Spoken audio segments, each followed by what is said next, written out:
Allez, cette question à présent sur Boursorama, quelles sont les 3 grandes craintes des investisseurs en 2018? Réponse avec Jean-François Robin, stratège chez Natixis. Bonjour. Bonjour David.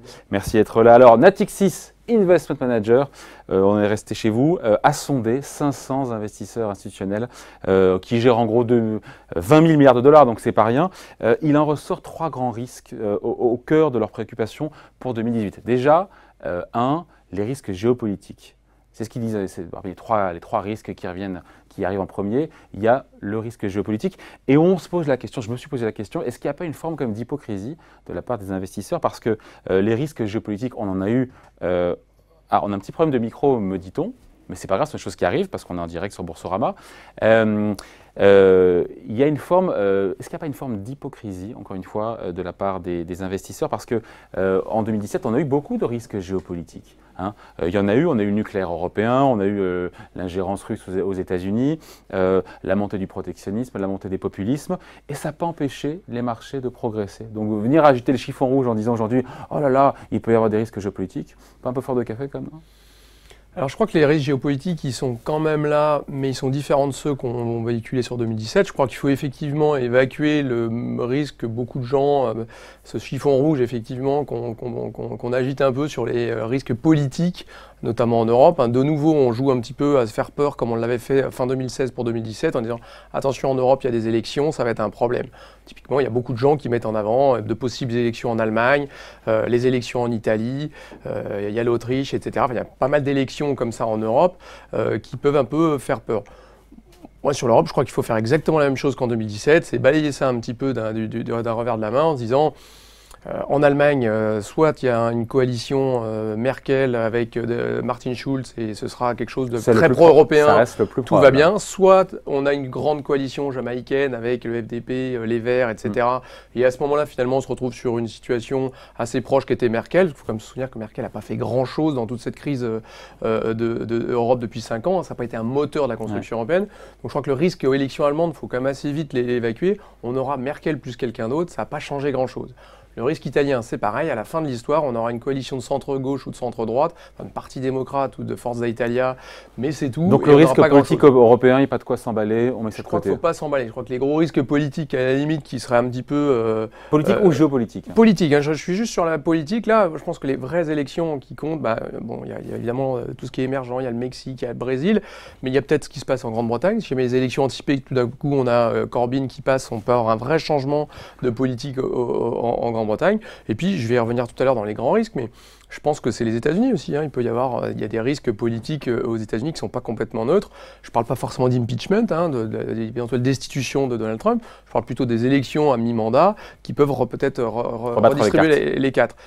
Après, moi, je pense que le vrai risque géopolitique, il est là plus que l'année dernière. C'est-à-dire qu'on voit bien quand même... Aujourd'hui, il y a un risque géopolitique qui est plus important qu'en 2017, je pense. Moi, je pense que c'est qu'en 2018, il sera plus important qu'en 2017. Pourquoi? Bon, il y a bien évidemment la Corée du Nord qui est quand même montée en puissance au cours de l'année, mais je crois que c'est pas ça le gros risque.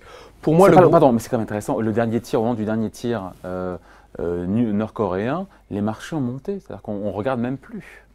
Après, il y a des choses très intéressantes si on a un peu de temps là-dessus, mais ce qui est intéressant, c'est que le marché a un petit peu réagi au premier tir nord-coréen, et puis petit à petit, en fait, à chaque tir qui passe, on est en train, je pense, de banaliser un peu la chose. On se retrouve à une situation...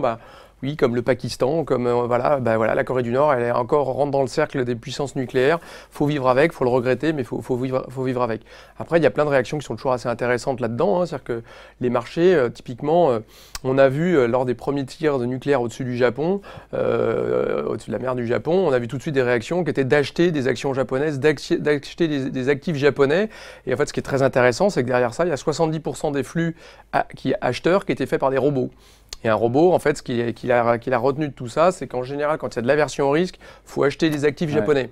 Et donc là, en l'occurrence, c'était l'existence même du Japon qui était peut-être menacée. Et pourtant, voilà, on a eu cette espèce d'énorme achat. C'est avisé ou pas la réaction du robot par rapport à la réaction humaine qui serait de se dire, oh là là, je touche pas. En général, quand il y a de l'aversion au risque, il faut acheter des actifs japonais. Pourquoi? Parce que le Japon est toujours un des épargnants les plus forts du monde et donc il place ses économies à l'étranger, pour dire les choses simplement. Et quand il y a vraiment des risques, eh bien, l'épargnant japonais rapatrie ses actifs. Et donc ça fait monter les actifs japonais. Mais cette fois-ci, c'était un peu différent. C'était le Japon lui-même qui était menacé. Donc, et donc le vrai risque géopolitique, je vous écoutez, vous disiez... Le vrai risque géopolitique, je pense qu'il est plutôt, j'en reviens moi, du Middle East. C'est-à-dire qu'on sent bien aujourd'hui qu'il y a quand même une espèce de grand alignement entre la politique étrangère de Donald Trump, Israël et l'Arabie Saoudite qui se met en place. Il faut regarder ce qui se passe au Yémen un petit peu, mais beaucoup ce qui se passe au Liban, ce qui se passe aujourd'hui en Israël avec la capitale qui voudrait être Jérusalem, avec toutes les tensions que ça va mettre dans la bande de Gaza. On voit le Hamas, on voit bien que tout ça est quand même en train de se mettre un peu en place. Et alors cette alliance Trump, Arabie Saoudite, Israël versus Iran.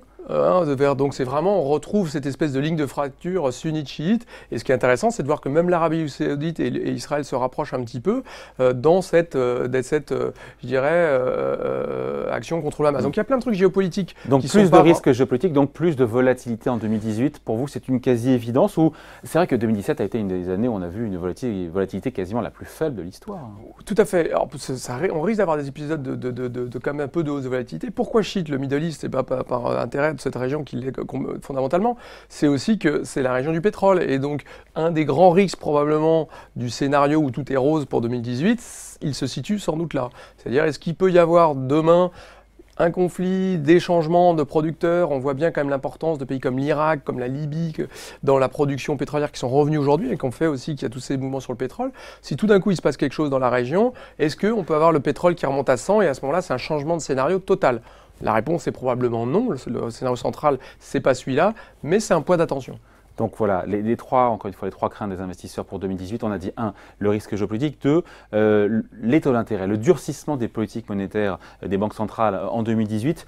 Pourquoi s'inquiéter? Pourquoi est-ce qu'ils s'inquiètent, donc les investisseurs institutionnels, alors que on sait que la remontée des taux, déjà en Europe, la BCE, il n'y aura rien en 2018, et que la Fed a tellement balisé le terrain avec un luxe de précautions oratoires que pourquoi avoir peur? C'est pas fondé? Disons qu'il se passe quand même... Sauf dérapage. On est un petit peu ce que disait un ancien gouverneur de la Fed aux États-Unis, Martin, il disait voilà, on retire le bol de punch avant la fin de la soirée, quoi. Et donc là, c'est un petit peu ce qu'elle dit ça. Martin, c'était un gouverneur des années 60 de la Fed qui a commencé à remonter les taux alors qu'il n'y avait pas d'inflation. Et d'ailleurs, c'est une situation qui n'est pas complètement différente de ce qui se passe aujourd'hui, où on était au plein emploi, il n'y avait pas d'inflation et la Fed à ce moment-là avait commencé à remonter ses taux.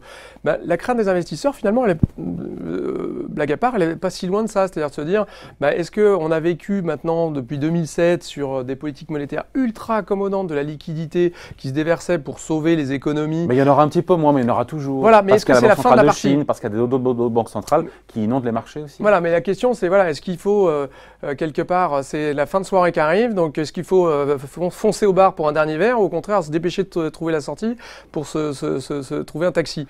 C'est un petit peu ça la question. Et aujourd'hui, si les banques centrales américaines remontent les taux, la Banque d'Angleterre remonte les taux, la Banque de Suède remonte les taux, la Banque de Canada remonte les taux, la BCE va réduire la taille de son bilan de moitié à partir du 1er janvier et va terminer son quantitative easing en septembre selon le... Elle réduit pas son bilan, elle réduit ses achats d'actifs. Voilà, elle ne réduit pas son bilan, exactement, merci David. Elle réduit le rythme de ses achats. Donc en fait son bilan augmente, ça c'est la réalité. Il augmente moins vite. Mais il augmente moins vite. Mais les marchés, comme d'habitude, ils vont anticiper le prochain mouvement. Et donc le prochain mouvement de la BCE, il faut vivre avec ça, c'est une hausse des taux.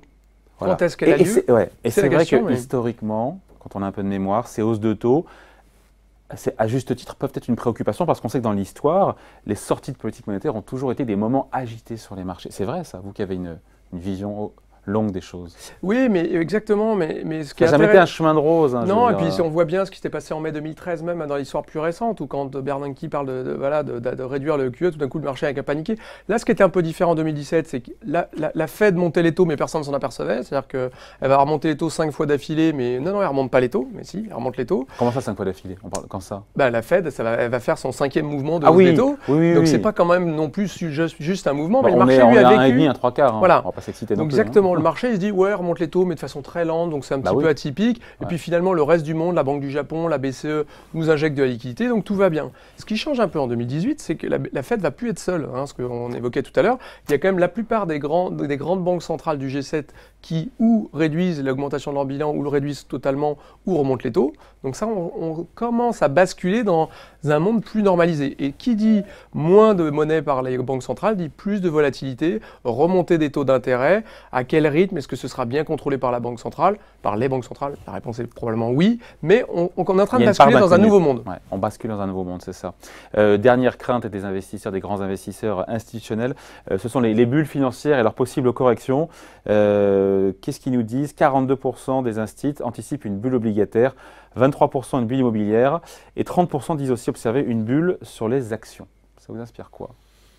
C'est le propre d'un monde qui... Ça ne les empêche pas d'acheter comme des gorées. Disons qu'après, on est dans la valeur relative. C'est-à-dire qu'aujourd'hui, on fait partie un peu de ces gens-là chez Natixis. Hein, on est plutôt à recommander à nos clients, méfiez-vous quand même du marché obligataire dans ce monde-là qu'on évoquait juste avant. Mais on aurait pu le dire il y a 1 an, il y a 2 ans. On répète les mêmes choses. Et oui, mais il fallait se méfier du marché obligataire parce que finalement, même les taux allemands qui étaient à 0, ils sont à 0,50. Donc si vous faites du total return, il valait mieux pas être là. Il valait beaucoup mieux être sur les actions, sur le CAC 40 que sur le bond. Donc je pense que ça, c'était vrai en 2017. Il n'y a pas eu de casse. Il y a eu des moins-values, mais il n'y a pas eu de casse. Je veux dire. Oui, non, mais après, c'est juste, voilà, si vous avez.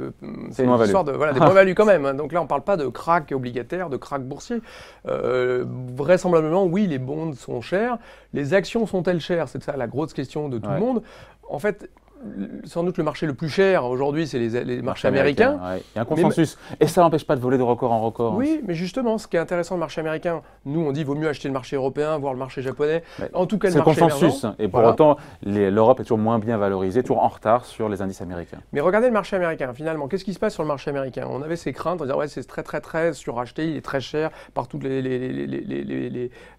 quels que soient les indices de cherté, vous regardez ça, c'est très cher. Oui, mais finalement, aujourd'hui, si vous regardez les bénéfices attendus ou les bénéfices qui sont publiés par les entreprises américaines au dernier trimestre, 80% des entreprises, elles ont publié des résultats meilleurs que les attentes. En moyenne, attentes qui étaient revues à la baisse aussi les mois précédents. Oui, bien sûr. Donc, parlons pas de ça, parlons juste du résultat des entreprises, plus 7% de résultats des entreprises en moyenne. Si vous reprenez celles qui ont les plus grosses bulles, les GAFAs, les Apple et compagnie, en moyenne, c'est quand même des résultats à plus 20%. Donc les résultats des entreprises américaines finalement valident ex post le niveau de valorisation. Et je ne parle pas de Trump, de la réforme fiscale qui pourrait rajouter un petit quelque chose, mais ça, mettons ça de côté. Mais aujourd'hui, les entreprises américaines, c'est quand même des entreprises qui vont bien.